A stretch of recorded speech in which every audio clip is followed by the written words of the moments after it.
ஆஸ்ட்ரோமித்ரன் நேயர்களுக்கு வணக்கம். தினமும் ஒரு நிமிட ஜோதிட மற்றும் ஆன்மீக தகவலை தெரிந்து கொள்ள நம்ம சேனலை சப்ஸ்கிரைப் பண்ணுங்க. நீங்கள் தனுசு லக்கணத்தில் பிறந்தவர்களா? உங்களுக்கான குணாதிசயங்கள். நீங்கள் எந்த காரியத்தை எடுத்தாலும் லாப நஷ்ட கணக்கு பார்த்து செயல்படுவீர்கள். தனவானாக விளங்குவீர்கள். கண் சம்பந்தப்பட்ட நோய் ஏற்பட வாய்ப்பு உள்ளது. படிப்பாளி என்று சொல்லும் அளவிற்கு மிகவும் நன்றாக படிப்பீர்கள். தத்துவம், வேதம் போன்ற துறைகளில் நாட்டம் மிக்கவர்கள். நேர்மையாக இருப்பீர்கள். தாய் தந்தையரை நன்றாக கவனித்துக் கொள்வீர்கள். நல்ல ஆயுள் பலம் பெற்றவர்கள். உண்மையாக இருப்பீர்கள். நல்ல சிந்தனையாளர். நல்ல உடல்வாகு பெற்றவர்கள்.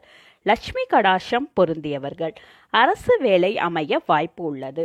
தலைமை ஆசிரியர், நீதிபதி போன்ற உயர் பதவிகள் கிடைக்கப் பெறுவீர்கள். புத்தக வெளியீடு, பதிப்பு துறையில் அதிக நாட்டம் உள்ளவர்கள். இந்த தகவல் உங்களுக்கு பிடிச்சிருந்தா நம்ம வீடியோவை லைக் பண்ணுங்க, ஷேர் பண்ணுங்க. மீண்டும் நாளை சந்திப்போம். வணக்கம்.